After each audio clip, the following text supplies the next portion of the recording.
gracias, ingeniero Isaac. Pues yo creo que pudiéramos pasarnos toda la noche aquí hablando de Francisco y de Gustavo y quizá no acabáramos. Así es que voy a tratar de ser breve en esta exposición y voy a retomar algunos hechos que fueron aquí nombrados. Efectivamente, estos dos hermanos no solamente eran físicamente muy diferentes, intelectualmente eran también muy diferentes.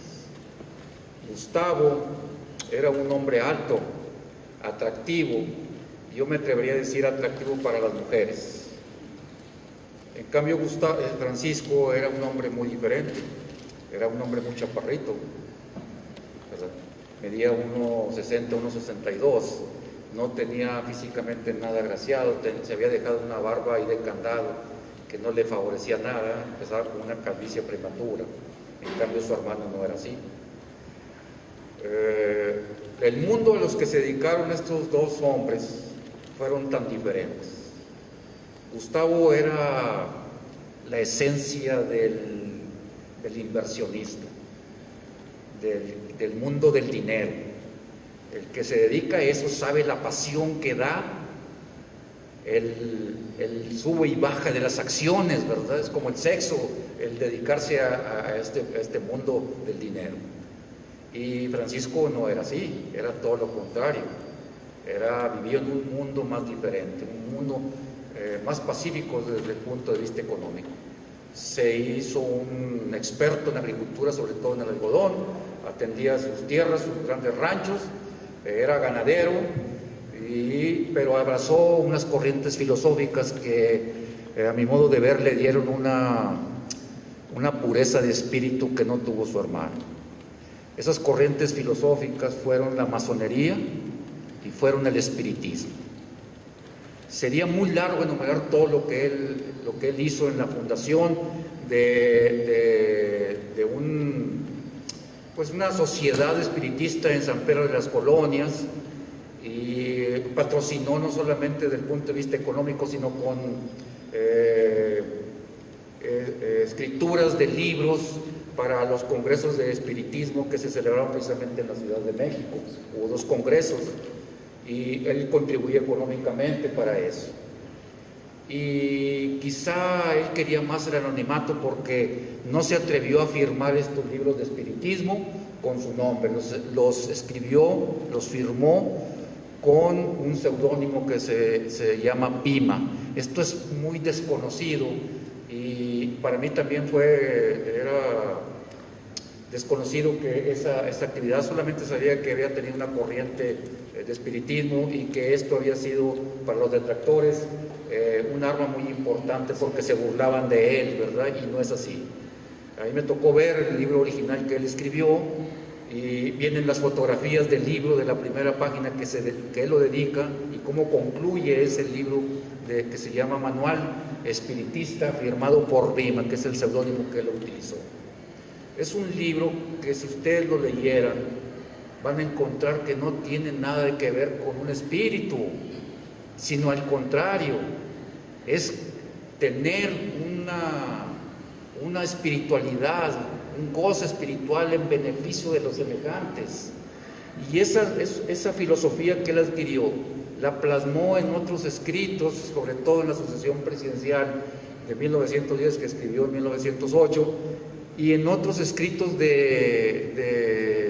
donde hacía sus proclamas, donde él decía que había que ayudar al trabajador, y parte de esa ayuda era una mejor educación y quitarlos del vicio del vino. Fíjense desde cuándo estaba queriendo él arreglar el problema del alcoholismo, y eso fue muy mal interpretado. La masonería también fue mal interpretada, y sin embargo todos saben de lo que es la masonería desde el punto de vista de crecimiento espiritual de un individuo. Gustavo pertenecía también a la masonería, sin embargo no trabajaba en los templos masónicos tan arduamente como Francisco. El padre Francisco también era un masón y sin embargo no trabajaba tan arduamente como este hijo. Si ustedes leyeran las cartas, porque él abrazó en esta escritura mediúnica lo que le decían los espíritus, y yo me atreví a decir que la situación de Madero no era hablar con los muertos, al contrario, era hablar con los vivos para convencer de las cosas que estaban sucediendo. Y él bautizó a esta sociedad nuestra como una sociedad indiferente, le llamaba indiferentismo social, que era lo que él quería sacarlos, y quizá ese indiferentismo social es lo que todavía estamos padeciendo. Eso es el Francisco de carne y hueso. ¿Qué unió a estos dos hombres? Los unió la política, pero no la política para enriquecerse, porque debemos de entender que la política es el arte del desear el bien hacia nuestros semejantes sin perseguir nada a cambio. Ese era el concepto que él tenía. Y su hermano no compartía. De hecho, Gustavo decía: a mí no me pongas en la política porque al fin y al cabo la política me mueve de pobre y me quita tiempo para mis negocios. Y era cierto, pero lo convenció. ¿Qué tenía este chaparrito que convenció al otro del mundo de los negocios que abrazara la política? Eso es lo que habría que preguntar. Ese común denominador en la política que los unió fue a partir de 1904, cuando en San Pedro de las Colonias se crea el primer partido que fundó Francisco Ignacio Madero, y lo denomina un club liberal Benito Juárez. Pero él sabía que para difundir las ideas se necesita un medio para que se permee hacia todos nuestros semejantes. Y entonces su espíritu creador lo llevó a la formación de su propio dinero, de un periódico que se llamó El Demócrata, y en el que el primer número fueron sus escritos políticos que deben considerarse como tal. Lamentablemente el periódico se cerró por las presiones que hacia el gobierno. Porfirio lo mandó cerrar, nadie se lo quería imprimir, ni en Torreón se lo querían imprimir, y desapareció El Demócrata. Pero acá ahí quedaron sus escritos, que sería muy interesante que los leyeran para que vieran cuál es el pensamiento que tenía este hombre en 1904. Es a partir de ese momento en que la vida de estos dos hombres ya no se pueden separar. Ya no hubo, tú eres una vida que estás casado, que tienes hijos, el otro que está casado y que no tuvo descendencia. No, ya había una unión. Y de hecho, cuando se formó el partido, el Club Antirreeleccionista de la Ciudad de México, él no quiso ser el presidente de ese partido. Él solamente era el vicepresidente. No buscaba ser una presidencia. Quien fungió como presidente de ese partido antirreeleccionista era el licenciado Emilio Vázquez Gómez, el hermano del doctor, que fue el que dijo. ¿Quién iba a hacer los actos de proselitismo? Nadie quería, tenían miedo y además no tenían dinero. Los Madero era la familia, dentro de las familias más ricas de este país, dentro de esas 5 que habían sido consideradas. Los demás trabajaban, nadie quería acompañarlo, y solamente él, con esa fortaleza, se hizo a la mar, a un mar que no conocía. No era buen orador, y el que lo acompañó en la primera gira fue Félix Palavicini. Ese fue el primero que lo acompañó, y esa gira fue hacia Veracruz, Yucatán, regresó por Tampico y llega a Monterrey y se acaba la primera gira. Pero Francisco no era un buen orador, ni tampoco Félix Palavicini. Y entonces en la segunda y en la tercera gira se hace de un buen orador, que era el licenciado Roque Estrada, zacatecano. Y las cosas mejoran en eso. Y sin embargo, si ustedes leyeran los discursos que él daba ahí, él no decía que votaran por él, no buscaba una presidencia todavía. Él quería que votaran por el antirreeleccionismo. Ni era el presidente del partido. Este lugar donde estamos aquí, un jueves 6 de noviembre de 1910, la figura del general Porfirio Díaz levantaba su mano derecha y con la izquierda sobre la Constitución para jurar la última reelección. Aquí, donde estamos nosotros. Días o meses antes, 16 de abril de 1910, en la casa número 1 de la calle Cadena, está por aquí, a las 8 de la noche se reunieron dos personajes y no hubo testigos. El general Porfirio Díaz y Francisco I. Madero, un mozalbete, comparado con el presidente Díaz. ¿Qué hablaron? No se sabe, porque no hubo testigos. ¿Cómo supe yo que se había tratado? Pues porque Francisco I. Madero le escribió una carta a su mamá, la señora Mercedes González, de lo que había sucedido esa noche. Y valdría la pena que leyeran lo que sucedió en esa casa del presidente.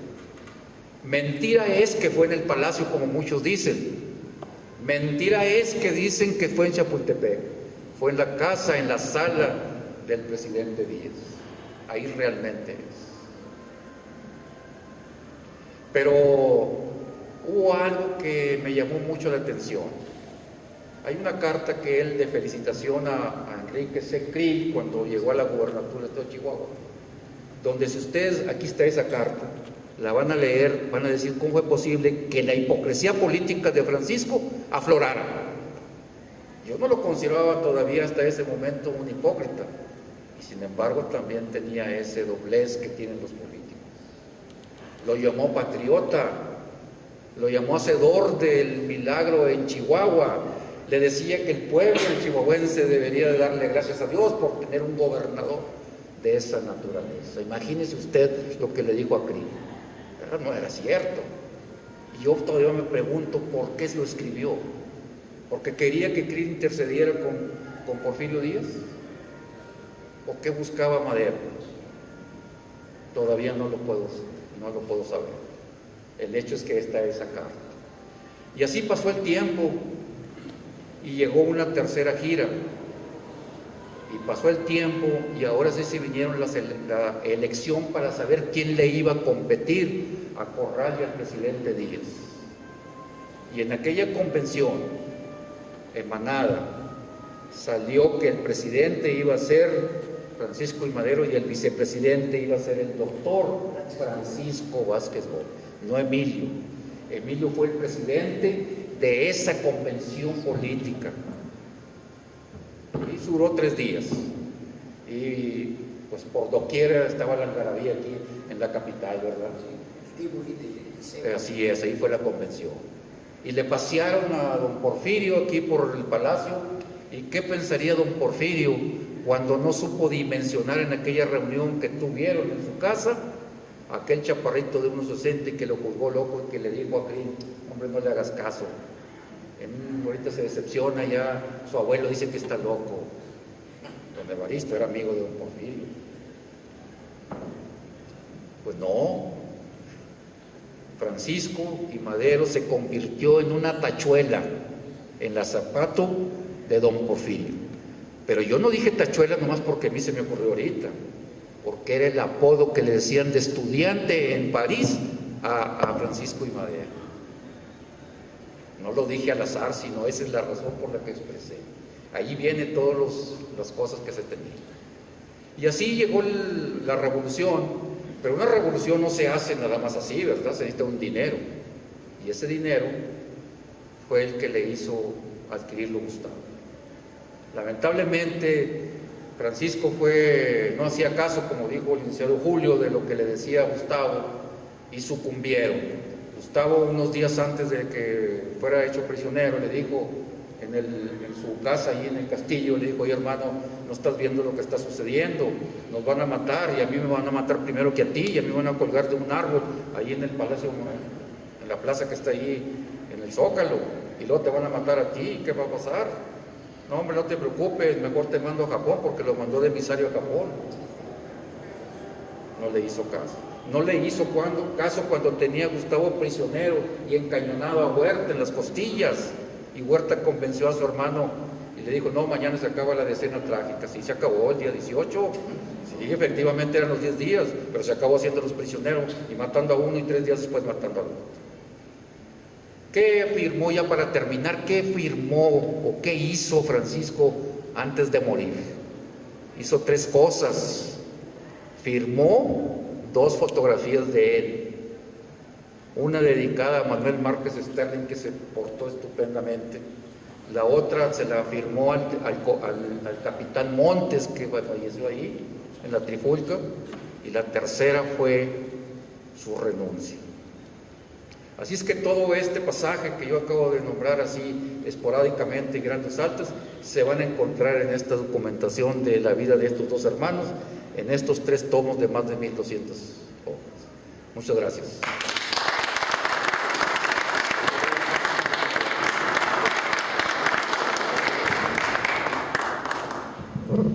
Pues hemos escuchado realmente una síntesis, pero brevísima, de la obra del doctor. Como han visto, es algo inédito en muchos documentos que da a conocer. Realmente la vida de este prócer está todavía por seguirse investigando. ¿Cuántas gentes de historiadores con tendencias de las que quieran, izquierdistas o conservadores, han atacado la figura de Francisco I. Madero? Y ahí están sus escritos, ahí está, por ejemplo, el señor Emilio Portes Gil y el señor Ezequiel Padilla pidiendo la muerte de Madero en un mitin, porque ellos eran estudiantes de la Escuela Libre de Derecho. Eso es un hecho histórico. Pero en fin, en los minutos que nos quedan, sí pediría a ustedes, si tienen alguna pregunta o algún comentario que hacerle al doctor Reina Hinojosa, tomen la palabra. Sí, licenciado. Obviamente, hemos leído la gran obra,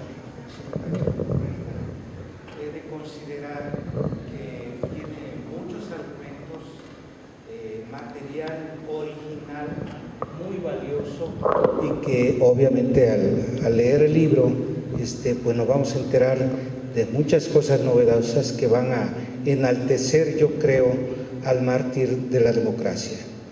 Pero fundamentalmente yo tengo 2 dudas.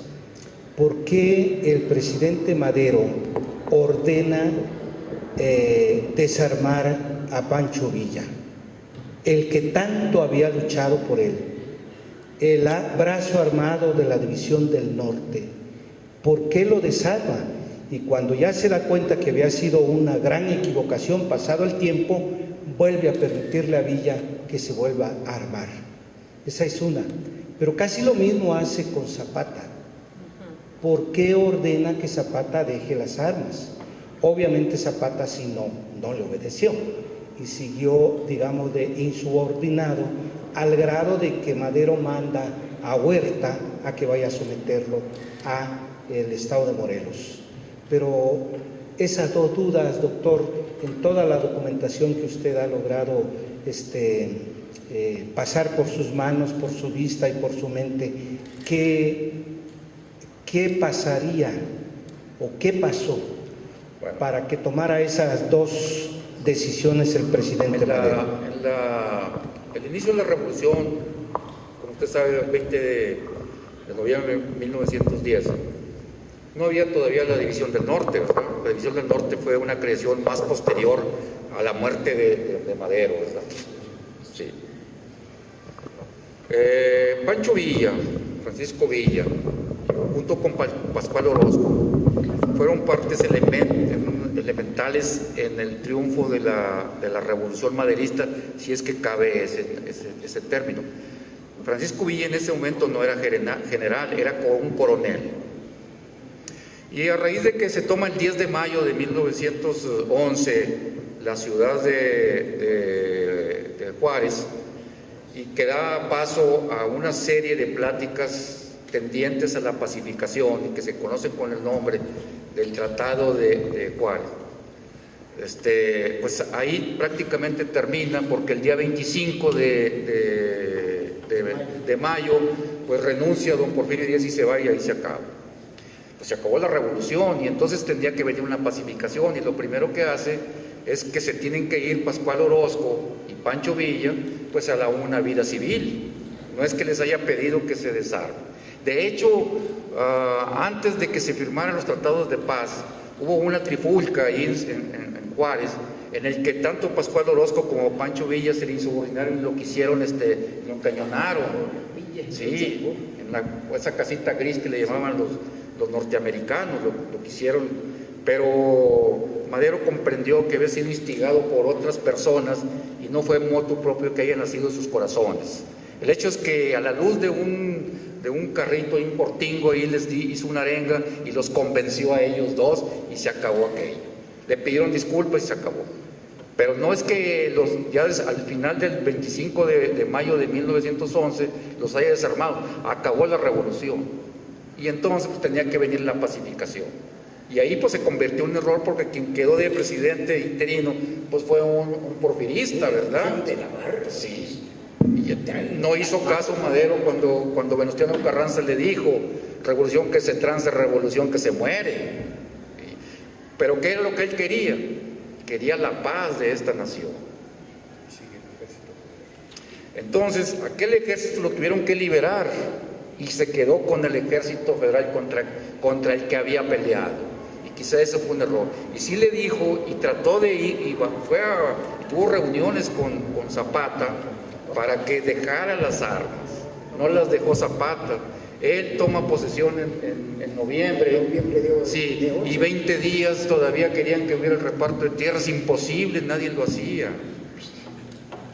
Y se le levantan armas, otra vez. Esa fue la situación. Pero no se le levanta en armas solamente él. Los Vázquez Gómez también quieren pelear y Pascual Orozco en Chihuahua también quiere pelear. Eso ya hace consigo de que quite de gobernación a Abraham González y lo mande de gobernador a Chihuahua para hacer la pacificación de Chihuahua. A la muerte de Madero, Villa se alza en armas y entonces se forma la división del norte. ¿Alguna otra pregunta? Allá, a ver,